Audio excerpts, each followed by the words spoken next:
Pace bene, masih di Mea Culpa. Hari ini saya mau bicara sedikit tentang Bizantin, tentang liturginya sebenarnya, tapi sedikit saja soal asal dan wilayah geografis di mana liturgi Bizantin ini dirayakan. Penjelasan saya ini tentu sangat dangkal karena dibutuhkan banyak waktu saya pikir untuk mendalami ini pelan-pelan. Sekurang-kurangnya kita memiliki panorama ya.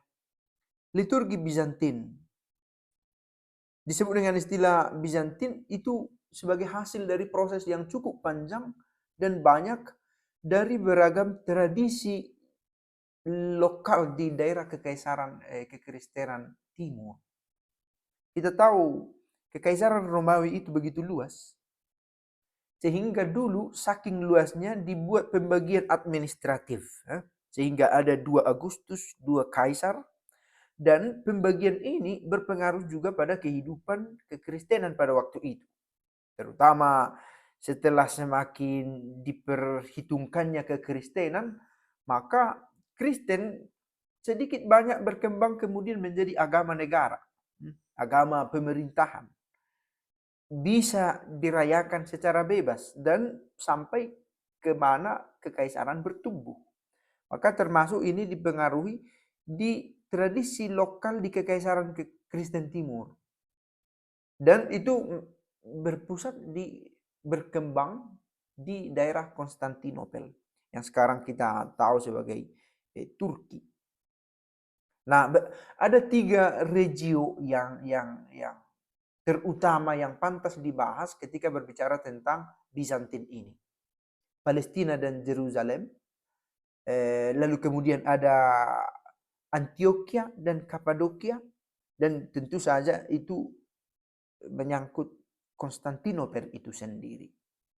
Nah, yang pertama Yerusalem dan Palestina merupakan pusat perjalanan ziarah pada waktu itu. Kita tahu ibu dari Konstantin, Santa Helena, memiliki devosi yang istimewa tentang pellegrinaggio, peziarahan ke tanah suci yang pada waktu itu memiliki masalah juga sehingga perjalanan ke tanah suci dari Roma tidak berjalan dengan gampang, dengan aman, maka dengan itu sebenarnya ada juga peziarahan Via Dolorosa yang pelan-pelan semakin dijadikan devosi yang penting bagi orang Kristen.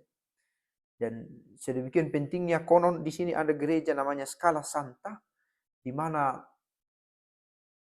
serpihan-serpihan tangga yang dulu dilewati oleh Yesus dalam proses penganiayaannya, katanya direservasi di sini, diamankan di sini, dijaga di sini.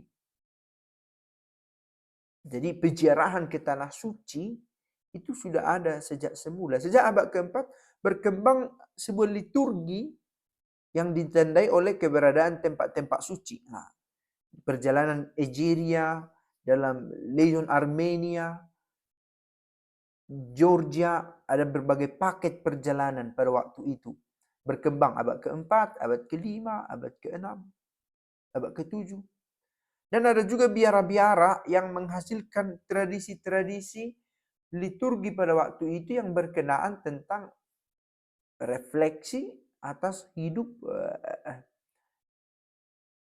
kekristenan yang berkembang secara khusus di biara, dan itu berhubungan dengan peristiwa-peristiwa yang terjadi di Yerusalem dan Palestina. Jadi liturgi itu berkembang sebagai tradisi, sesuatu yang diwariskan. Maka bisa dipahami bahwa kita sekarang ini memiliki ritus Roma, dan itu adalah satu dari antara banyak ritus dalam dunia kekristenan. Jadi kekristenan di wilayah Yerusalem Palestina oke, bahwa dirayakan juga ritus Roma di sana oke. Tetapi background yang mereka miliki itu tidak sama persis dengan di Roma, dan kita tahu dalam perjalanan waktu ada juga perkembangan dari liturgi ini yang kadang orang menerimanya dengan lambat, menerima dengan cepat, dan ada juga penolakan. Sekarang kita berada pada fase ini, maka fase katakanlah ada orang yang rindu ke misa Latin kuno, ya Tridentin, itu bagian dari dinamika hidup berliturgi kita. Saya pikir belajar dari hal historik semacam ini membantu kita memahami, oke, rupanya hal yang umum itu terjadi, bahwa perdebatan di bidang praktek liturgi itu bukan sesuatu yang baru. Cuma isunya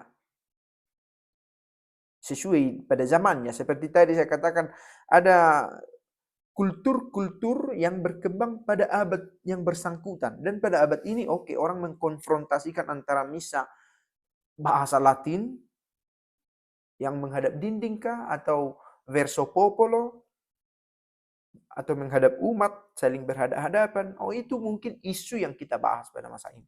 Oke, pergi sebentar ke sana untuk melihat bagaimana liturgi itu berkembang dan perkembangannya dipengaruhi oleh wilayah yang bersangkutan. Dan ini tadi kita bahas tentang Yerusalem dan Palestina yang memengaruhi perkembangan liturgi pada masanya di sana, dan itu berkembang di biara-biara. Ada itu menyangkut perayaan Paskah misalnya, perayaan ibadat harian. Ibadat harian ini bisa menyangkut ibadat kompletorium pada malam hari. Ini kita bahas abad ke-4, 5, 6 ya. Maka kalau abad ke-7 muncul cara ibadat lain, bukan sesuatu yang baru, misalnya di daerah Timur Tengah itu ada sholat bagi Ismailites, itu merupakan renovasi dari apa yang sudah ada sebelumnya dalam dunia peribadatan. Lalu Antioquia dan Kapadokia juga memiliki kultur yang tersendiri dalam beribadat. Itu dipengaruhi langsung oleh para teolog, misalnya Gregorius Nazianze, Nectarius Tarso, Johannes Chrysostomus, dan juga ada Nestorius. Nestorius yang menolak Bunda Allah disematkan kepada Maria. Tentu perkembangan liturgi itu dipengaruhi juga oleh perkembangan teologi pada masa itu. Dan siapa tokoh-tokohnya, begitu ya. Pada periode ini, sekitar tahun 428-430-an, praktek liturgi Santo Jakobus diperkenalkan ke Konstantinopel, yang hampir secara universal digunakan di timur Syria hingga krisis monofisitisme abad ke-6. Monofisitisme itu adalah sebuah krisis yang terjadi di dalam gereja ketika ada perdebatan. Yesus itu naturanya itu memang satu atau dua. Apakah dia ini hanya Allah dan manusianya adalah tempelan kemudian, atau dia adalah manusia yang kemudian dikenal pada level Allah? Hanya satu. Dia itu Allah. Maka itu yang disampaikan oleh para monofisitisme, yang mengikuti paham monofisitisme. Ada juga perbedaan lain dengan miafisitisme, sama-sama satu, tapi satu yang mana ini? Yang berasal dari peleburan karakter Allah dan manusia, atau berasal dari karakter Allah semata yang menutupi kemanusiaan Yesus itu. Nah, konsep berpikir ini berpengaruh juga pada liturgi pada waktu itu. Ya, yang pada akhirnya dikutip juga pemahaman ini, bahwa Yesus itu serentak Allah dan manusia. Tapi memang ada kebingungan pada waktu itu. Kalau serentak Allah dan manusia, bukankah seharusnya quaternita, bukan trinita? Ini menjadi perbincangan lain, konsekuensi dari Yesus memiliki dua kodrat. Kodrat Allah dan kodrat manusia. Sekali lagi, perdebatan teologis toh berpengaruh juga pada praktek liturgi pada waktu itu. Dan kita sedang berbicara di wilayah Antioquia dan Kapadokia.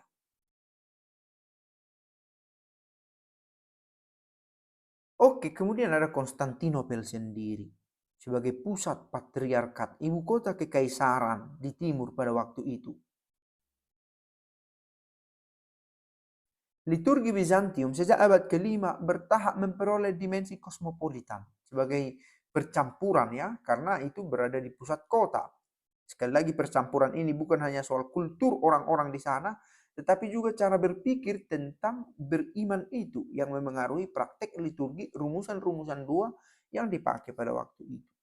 Belum lagi kita bicara soal pengaruh politik yang sedikit banyak berpengaruh pada praktek duanya. Misalnya ketika politik itu memengaruhi aliran pergerakan para misionaris yang membawa pengajaran tentang iman dan bagaimana iman itu dirayakan.